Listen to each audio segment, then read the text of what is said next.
Aos homens está ordenado morrerem uma só vez, e depois disso o juízo. Não tem definições posteriores, não tem preces, não tem orações, não tem pedidos para que depois se defina isso. Acabou. Justos e injustos vão encontrar essa realidade de que já definiram o que vai lhes acontecer depois, a partir do que foi feito aqui.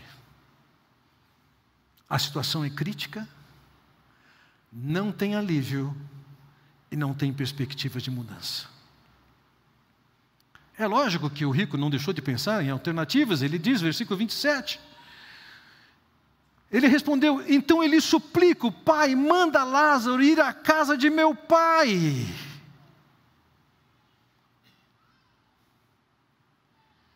Certamente seus irmãos tinham o mesmo estilo de vida dele. E de novo, o problema dele não é que ele era rico. Há vários ricos nas Escrituras que provaram da bênção de Deus: Davi, Salomão, Jó, José de Arimateia. O problema deles é que eles viviam uma vida secularizada, totalmente independente de Deus. Estavam levando a vida como se isso fosse tudo e para sempre. A riqueza em si não é barreira a ninguém para se chegar até Deus. A questão é que na cabeça daqueles judeus, o fato de eles serem descendentes de Abraão, eles estavam garantidos. E o que Jesus está dizendo para eles é o seguinte: com essa confiança que vocês têm, vocês estão no inferno. Enquanto Lázaro representa um miserável que depende da ação de Deus, que por si mesmo ele não tem onde confiar. Aquele homem entendeu que ele não consegue mudar mais o seu futuro. Ele não consegue mudar as suas condições. Então ele pede: vai, manda o Lázaro lá. Ele vai falar com os meus irmãos precisam ser alertados para não verem para esse mesmo lugar. Ele diz, versículo 28, pois tenho 5 irmãos. Deixa que ele os avise, a fim de que eles não venham também para este lugar de tormento. Seus irmãos compartilhavam do seu estilo de vida, os demais judeus. Abraão respondeu, versículo 29, eles têm Moisés e os profetas, que os ouçam.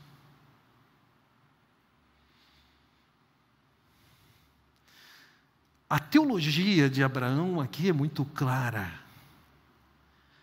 A salvação do inferno passa pela revelação das Escrituras. Quando Paulo nos diz, a fé vem pelo ouvir e ouvir a palavra de Deus. Esse é o processo que ele está dizendo aqui. Eles têm que ouvir Moisés e os profetas. É estudando as Escrituras, é lendo as Escrituras, que se abre os olhos para se ver a si mesmo. Quem é Deus, os impedimentos que nós temos, a necessidade de dependermos da misericórdia de Deus. Contemplamos nas Escrituras que Jesus foi enviado para morrer por nós e nos salvar. Como Lázaro, Eleazar, nós dependemos da misericórdia de Deus e não confiamos nos nossos próprios recursos. Abraão diz: o caminho para eles mudarem as suas vidas não está em alguém sair daqui para lá avisar para eles. Eles já têm o que eles precisam. As Escrituras, a palavra de Deus, Moisés, os profetas. Vejam, a autoestima desse rico é fantástica. Não ajuda, mas é fantástica. Ele argumenta com Abraão. Versículo 30. Não, pai Abraão, parece que Abraão não entendeu. Pai Abraão, se alguém dentre os mortos fosse até eles, eles se arrependeriam. Lembra, os judeus estão pedindo para Jesus mais sinais. E sinais eram insuficientes. Na cabeça deste homem, se acontecer alguma coisa milagrosa, alguém vier da morte e entregar a mensagem, eles vão se converter. E Abraão está dizendo,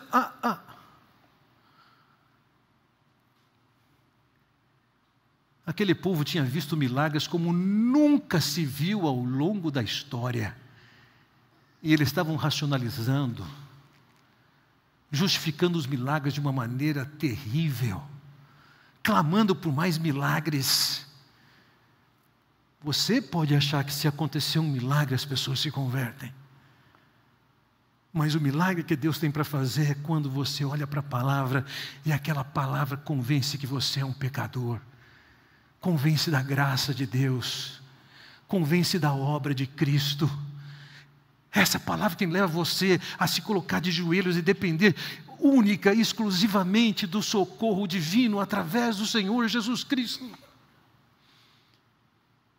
Aquele homem, na sua teologia popular, ele acha que o milagre é o que a gente precisa. E quantas igrejas estão enfatizando isso?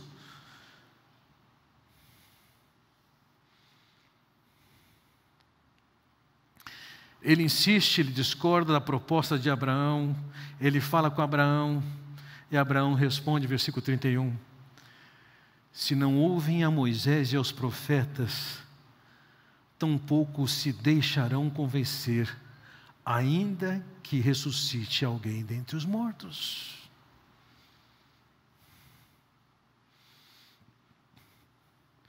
Sua amizade pode ser importante para a proclamação do Evangelho. Suas expressões de amor podem ser importantes para abrir portas para a proclamação do Evangelho. Sua simpatia, sua misericórdia, sua compaixão, sua presença podem ser importantes para compartilhar o Evangelho, mas entenda uma coisa, não é a sua amizade, não é um milagre, não é um favor que vai levar alguém a se converter. A fé vem pelo ouvir e ouvir a palavra de Deus. É através da leitura das Escrituras, do conhecimento da verdade de Deus, que se sabe quem é, a sua condição, de que Deus está à frente, de que vai prestar contas a Ele. O mesmo Deus que enviou o seu Filho, que morreu naquela cruz, para resgatar-nos e salvar-nos. Nós não podemos esvaziar o Antigo Testamento. Quando Jesus fala de Moisés e os profetas, Ele está falando do início da revelação de Deus para o plano de Deus, que é a vinda de Cristo. Por vezes já ouvi pessoas cristãs olharem para o Antigo Testamento como se ele tivesse menos valor. Entenda uma coisa, se você destruir o Velho Testamento, você destrói o Novo. Em cada página do Novo Testamento, você vai ter 2,5 alusões ou citações do Antigo Testamento. Isso é, o Novo Testamento tem em cima de pilares e mais pilares do Velho Testamento. O Velho Testamento falava da vinda do Cristo, que haveria de vir, que pagaria os pecados, que teríamos o perdão. Eles têm Moisés e os profetas. E hoje nós temos o Novo Testamento dizendo, Ele veio. Quando os judeus, de uma maneira superficial, argumentaram com o Senhor Jesus, dizendo da sua ligação com Moisés, o Senhor Jesus disse, contudo, não pensem que eu os acusarei perante o Pai. Quem os acusa é Moisés, em quem estão as suas esperanças? Se vocês crescem em Moisés, creriam em mim, pois ele escreveu a meu respeito. O Antigo Testamento anuncia a vinda do Cristo. O Novo Testamento está dizendo, Ele veio.